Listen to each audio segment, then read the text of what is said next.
Tous nos cœurs brûlent de cette espérance du retour de notre Sauveur. Différents faits divers nous interpellent et nous incitent à la réflexion. Ils annoncent un événement imminent et d'une grande importance. Mais comment l'analyser? En écoutant Jean-Claude qui, à la lumière de la Bible, t'accompagnera et te permettra d'être prête, d'être prêt pour le retour de Jésus. Note que les éditions spéciales sont disponibles sur YouTube. Quelle est la réponse 2? Le 2, c'est le chiffre. Je te salue fraternellement en Jésus-Christ, le Sauveur du monde. C'est Jean-Claude qui partage avec toi cette nouvelle série qui s'intitule « Découvrir la vérité ». Nous voici de retour, Marco et Jean-Claude, le duo gagnant. Tu sais pourquoi ce duo est gagnant? C'est parce que tous les deux, ils ont accepté Jésus pour sauveur personnel. C'est parce que tous les deux, nous attendons le retour de ce sauveur qui un jour nous introduira dans un monde nouveau, la justice habitera. Et c'est pourquoi nous ne voulons pas partir seuls. Nous voulons que tu sois avec nous. Aujourd'hui, nous verrons un parent. Prions. Notre Seigneur et notre Dieu, nous voici face à toi une fois de plus, afin de découvrir la parole. Nous nous inquiétons souvent par rapport à certaines situations, mais tu as dit que tu es avec nous tous les jours jusqu'à la fin du monde. Merci Seigneur. Que le Saint-Esprit qui a commencé cette belle œuvre en nous l'achève, nous t'en prions, au nom de Jésus et pour ta gloire éternelle. Amen. Prenons nos Bibles au livre de Genèse, chapitre 29. Essaie d'imaginer le sourire qui enveloppe le visage de Jacob. Il a entendu Dieu lui parler. La peur, la crainte se sont envolées. Pourquoi? Parce que l'Éternel lui a dit « Je suis avec toi ». Alors il part. Il ne sait pas encore quand il reviendra, ni comment, avec qui, qu'importe. L'Éternel est avec moi. Nous lisons dans le livre de Genèse, chapitre 29, les versets 1 à 12, ce qui suit. Jacob se mit en marche et s'en alla au pays des fils de l'Orient. Il regarda, et voici, il y avait un puits dans les champs. Et voici, il y avait à côté 3 troupeaux de brebis qui se reposaient, car c'était à ce puits qu'on abreuvait les troupeaux, et la pierre sous l'ouverture du puits était grande. Tous les troupeaux se rassemblaient. Là, on roulait la pierre de dessus l'ouverture du puits, on abreuvait les troupeaux, et l'on remettait la pierre à sa place, sur l'ouverture du puits. Jacob dit au berger, « Mes frères, d'où êtes-vous » Ils répondirent, « Nous sommes de Charan. » Il leur dit, « Connaissez-vous Laban, fils de Nacor » Ils répondirent, « Nous le connaissons. » Il leur dit, « Est-il en bonne santé » Il répondit, « Il est en bonne santé. » Et voici Rachel, sa fille, qui vient avec le troupeau. Il dit, « Voici, il est encore grand jour, et il n'est pas temps de rassembler les troupeaux. Abreuvez les brebis, puis allez et faites les paître. » Ils répondirent, « Nous ne le pouvons jusqu'à ce que tous les troupeaux soient rassemblés. » C'est alors qu'on roule la pierre dessus l'ouverture du puits et qu'on abreuve les brebis. comme il leur parlait encore, survint Rachel avec le troupeau de son père, car elle était bergère. Lorsque Jacob vit Rachel, fille de Laban, frère de sa mère, et le troupeau de Laban, frère de sa mère, il s'approcha, roula la pierre de dessus l'ouverture du puits et abreuva le troupeau de Laban, frère de sa mère. Et Jacob baisa Rachel. Il éleva la voix et pleura. Jacob apprit à Rachel qu'il était parent de son père, qu'il était fils de Rebecca, et elle crut l'annoncer à son père. Quand j'ai lu ce texte de la Bible, ça m'a fait penser à Rebecca, la tante de Rachel et mère de Jacob. Rappelle-toi, lorsque le serviteur qui a été envoyé par Abraham s'en alla pour chercher une épouse, en l'occurrence Rebecca, il a prié, c'est vrai. Il a fait une demande à Dieu.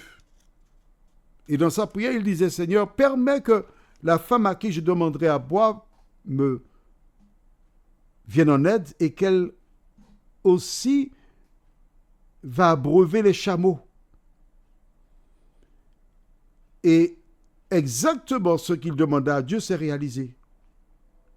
Et qu'est-ce qui se passe lorsque le serviteur lui dit les raisons de sa présence près du puits? Allons au livre de Genèse 24 et nous lisons versets 27 et 28. En disant, « Béni soit l'Éternel, le Dieu de mon Seigneur Abraham, qui n'a pas renoncé à sa miséricorde et à sa fidélité envers mon Seigneur.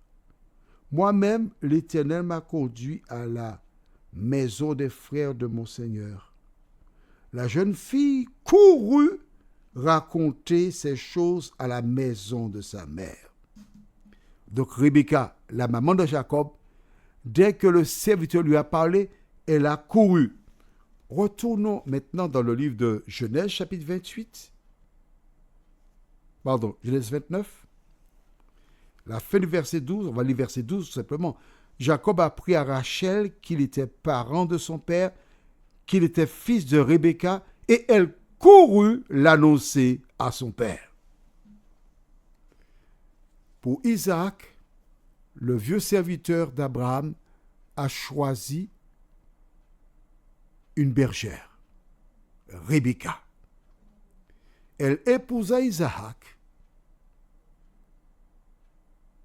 Et voici leur fils, l'un de leurs fils, Jacob, part et il rencontre Rachel, qui est la nièce de Rebecca, fille de Laban, frère de Rebecca.